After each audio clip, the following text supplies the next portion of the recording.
I'm Wyatt Cash at Scoop News Group, and we're here with Jim Richberg, Public Sector Chief Information Security Officer at Fortinet, to talk about IT modernization. Jim, thank you so much for joining us. It's my pleasure to be here, Wyatt. Well, let me start by asking, what does IT modernization in government really look like and mean in 2021? So I think the big challenge for IT in government in 2021 is going to be supporting this pivot to the new normal of hybrid operations. Last year, of course, the big theme was the pivot to remote, and now we have to get beyond that. Remote is here to stay. I've talked to no government agency that's talking about moving everybody fully back in the office and returning to the status quo ante. So the first priority is they've got to solidify supporting remote access, both for the workforce and citizens on an ongoing basis. The second is accelerated migration to the cloud. A lot of organizations realize they need to continue to accelerate their move away from legacy architectures. In most cases, that means moving into the cloud at a faster pace. And the third thing, which is related to the pandemic, is we're going to see more operational technology, OT, in the workplace. If for no other reason, things like environmental controls, HVAC, that we use to ensure that the workforce is safe against a pandemic that may continue to present variants we have to deal with. Well, next, just to follow on that, how did you see the pandemic affecting the need to modernize more rapidly?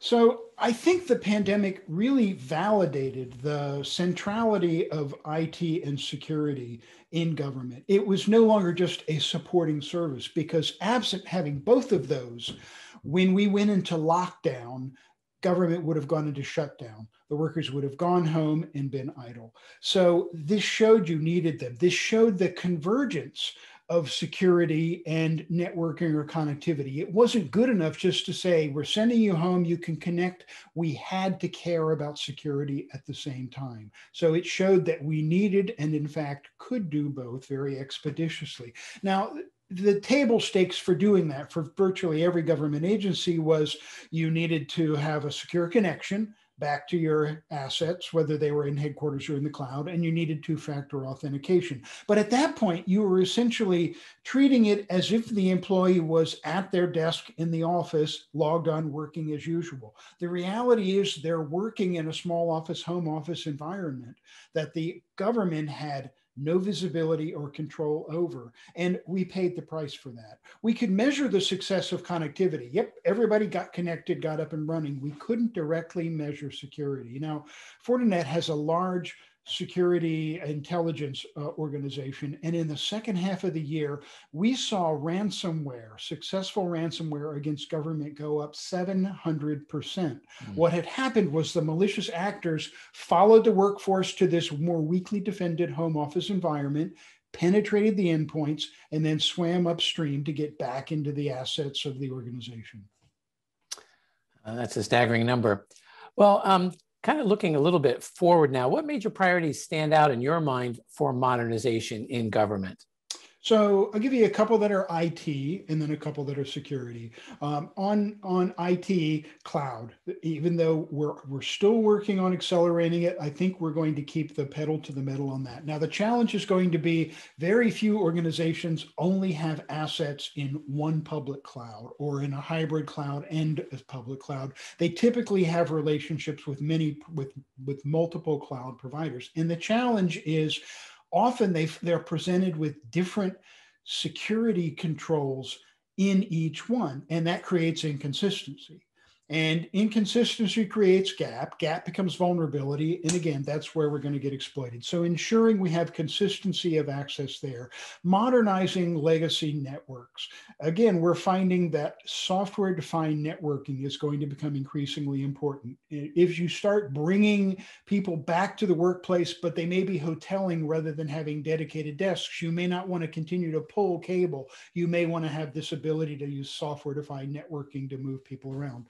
On the security side, zero trust networking access is going to become increasingly important. We can no longer have that. We need the VPN connection of the data. We need to be able to do the inspection of the content coming back, because again, we don't know what happened at that endpoint. We need to be able to say, I not only validated that this is Wyatt logging on from a place I know with a device I know, he's doing what's customary in that particular application in this work session. And if at any time it starts changing, we need to be able to alert on that. So zero trust is something we need to work on. We still don't have enough people with the right skills. So automation of security orchestration and response. We've seen this with recent incidents where incident response becomes increasingly important. Having a playbook, having as much of it as possible automated becomes important. And then finally, supply chain risk management. We've discovered that implicitly, federal agencies have absorbed a lot of risk from shared vulnerability from common products. In many cases, things they didn't even know. They were embedded in other products. They were part of the operating system environment.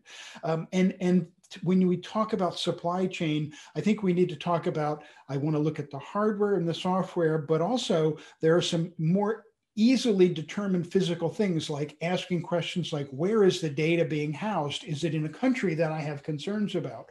Who has access to it? But supply chain is increasingly something we care about, because something government cares directly about is this advanced persistent threat, the nation state activity that for which the private sector may be collateral damage, but government is the prime target. And this is the A team, and we need to react accordingly.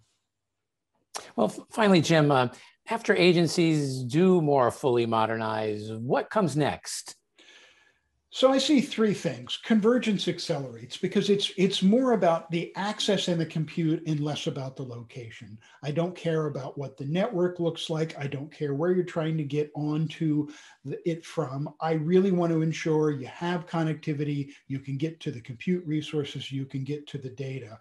Edge computing is going to become increasingly important. We have IoT, we have 5G. The majority of the data will be both produced by and consumed at the edge. It's never even going to make it to the core anymore. And thirdly, more artificial intelligence and machine learning. It's coming on in citizen-facing services. It's coming on in the back office. It's coming on as digital assistants for the workforce. It's also coming on in cybersecurity. And I think it really has a transformational effect on our ability to say we can instrument the totality of our network. We can actually sense things that a malicious actor is trying to do, they haven't even succeeded, and we can stop all of that. So I think that those are the three trends that I'd look for next, coming next: convergence, edge computing, and increasing AI and machine learning powered automation. Well, Jim Richberg, thank you so much for sharing your insights, as always, on IT modernization and kind of what it looks like moving into the future for government. Well, thank you. It's my pleasure, Wyatt.